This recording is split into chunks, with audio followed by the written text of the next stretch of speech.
How to do the Wim Hof breath like a yogi. Welcome to my channel. Let's dive right into it. Many of you probably know that Wim Hof is a yogi. He has been practicing yoga for a long time, and many things that he teaches, many techniques, they come out of yoga. Even if it is the cold exposure, the deep breathing, he sometimes even teaches asanas, the body postures. So we know Wim Hof has a yogic background.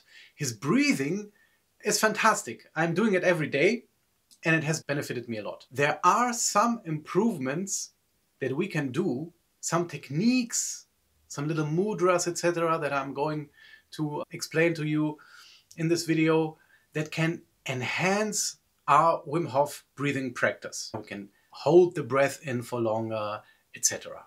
Even though this is not a requirement to hold the breath for a very long time.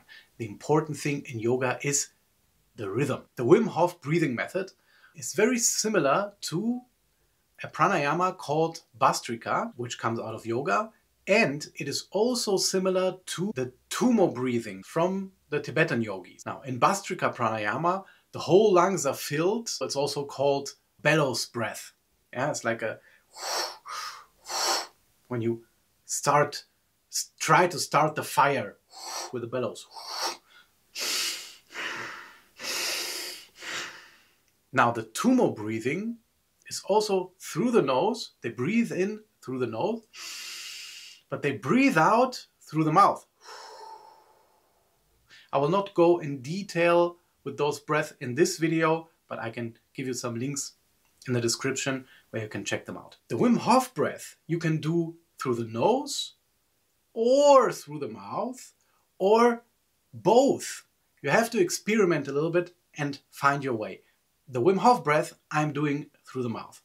Now, a short explanation how the Wim Hof breath works. It's in 3 stages. First of all, we take about 30 breaths. And I take them through the mouth, breathe in, and let go. Breathe in fully, and let go. You do that 30 times. Try to not make breaks between the breaths. And then the last time, after the 30th breath, you keep the air out, so your lungs are relatively empty, almost empty. Totally empty lungs do not exist, but we breathe out and then we hold the breath.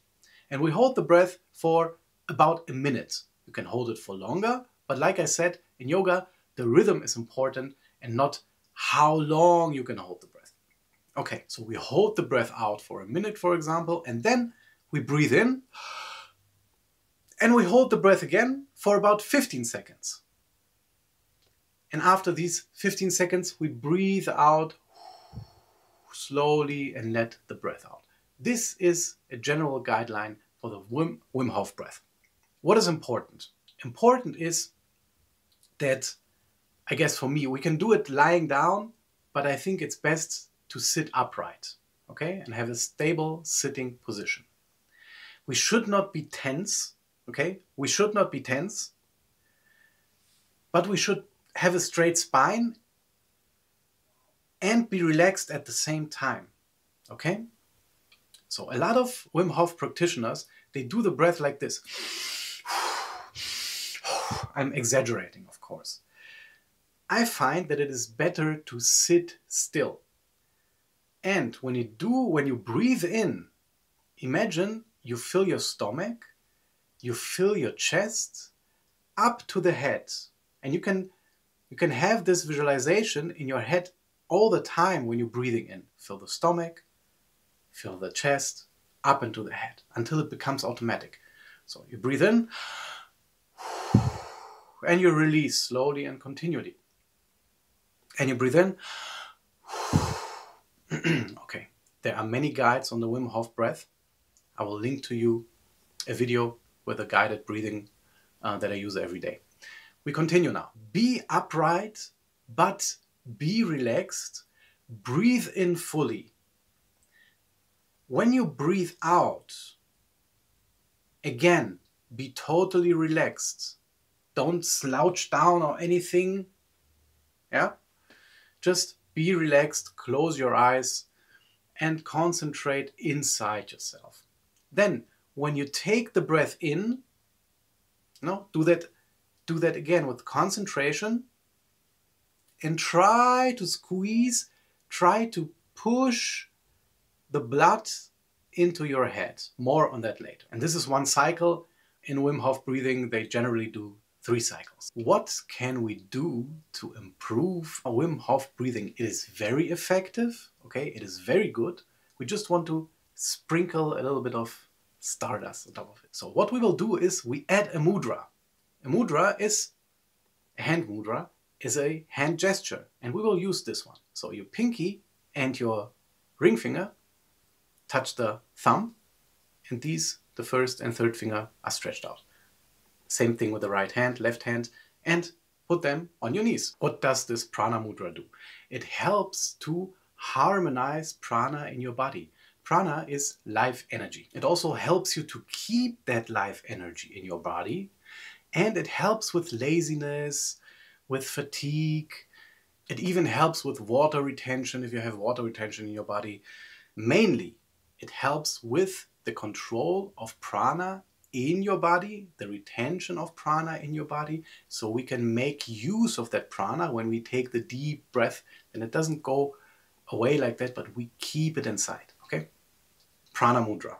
When we have done the 30 breath, like I explained in the beginning, we breathe out and we hold the breath.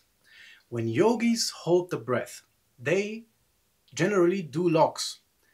And the first lock that we're going to learn is the neck lock. It's called Jalandhara Bandha. And doing this, you put your chin inside or between your clavicles here on the upper chest, on your upper chest. You just close your lock. Don't do it too hard, but just press your chin lightly on your chest. So this neck lock is very important for the whole body. It gives the whole body energy. It regulates your heart rate. It regulates your blood pressure down, so you can hold the breath longer. It improves blood circulation. It's very good for the whole neck area and for the thyroid. If you have thyroid problems, this is the exercise for you. Jalandhara Bandha. Zack. It helps to keep prana inside. So this is the neck lock that we do while holding the breath. There is another thing that we can do, and it is called a Svini mudra. And translated, it would be the attitude of the horse. Because a Svini mudra, we tighten and we release the anal sphincter. Okay? We squeeze, we let go. We squeeze, we let go. We squeeze, we let go. Like in the Kegel exercises, for example. And this we do the whole time while we're holding the breath, more or less in a second, 1 second intervals. Every second you squeeze, relax, squeeze, relax. In the beginning, if you get tired of doing the squeezing motion, just do as much as you can and then relax again. And if you feel like you can start squeezing again, then start squeezing again. But the whole time, your chin will be still in Jalandhara Bandha. Your eyes closed. A Svini mudra is good for stress release. It can reduce diseases in the stomach. You can gain control over your urinary tract. It stimulates the whole immune system. It can help you control your sexual urges. And it gives you stamina and strength. So back to the breathing. Now, we have held the breath out. We have done our Jalandhara Bandha. And we have done the squeezing motion, a Svini mudra, with our anus. Now, we have to take a breath in again and hold for 15 seconds. But the way we take the breath in is a special one. And again, we use a mudra, and it is called Kaki mudra. And it is the attitude of the crow. We simulate the peak of a crow, the peak of a bird, yes? And we suck in the air through our lips like this. We puff out our cheeks. And again, do Jalandhara Bandha. Okay? I repeat. We did our 30 breath. We've taken the last breath out. We hold the breath doing Jalandhara Bandha and a Svini mudra. And then the time comes after about a minute or 1.5 minutes. Breath retention. We breathe in through our mouth with the peak. We puff out our cheeks. And again, do Jalandhara Bandha. And this time we don't do a Svini Mudra, squeezing while holding for about seconds, but we do Mula Bandha. And Mula Bandha is like the big brother of a Svini Mudra. It has all these benefits I mentioned before and many more. How do we do Mula Bandha? We squeeze and we hold. Now, in the beginning, probably the muscles of your urinary tract and the muscles of your anal sphincter will react simultaneously. But after time, you will be able to control just the anal sphincter. And there are two muscles. One is on the bottom and one is a little bit further up. Both can be squeezed and pulled upwards. So this is what you have to learn. This is Mula Bandha. Squeeze and pull upwards. Okay? And hold. So while doing the second breath retention of 15 seconds, we breathe in, puff out the cheeks, do Janatara Bandha, and do Mula Bandha. So we get a big, big, big squeeze, and all this energy that we have taken in, all the oxygenized blood, we try gently to push into the head. After about 15 seconds of breath retention, we breathe out slowly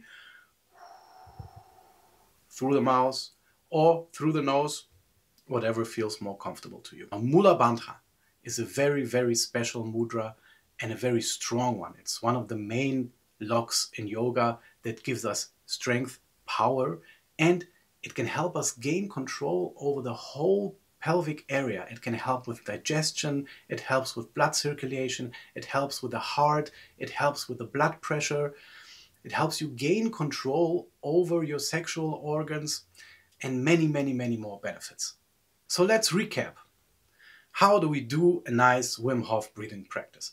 We sit up straight, we have a relaxed body, a straight spine, and when we breathe in, we fill our stomach, our chest, and our head. When we breathe out, we let everything out. While doing the breaths, we put our hands in Prana Mudra because that helps us with the life force energy to keep it inside the body and to make use of it. Then, while holding the breath outside after 30 breaths, we do Janatara Bandha and we do the squeezing motion, Asvini Mudra, with our anal muscles. And then we take a breath in through the peak.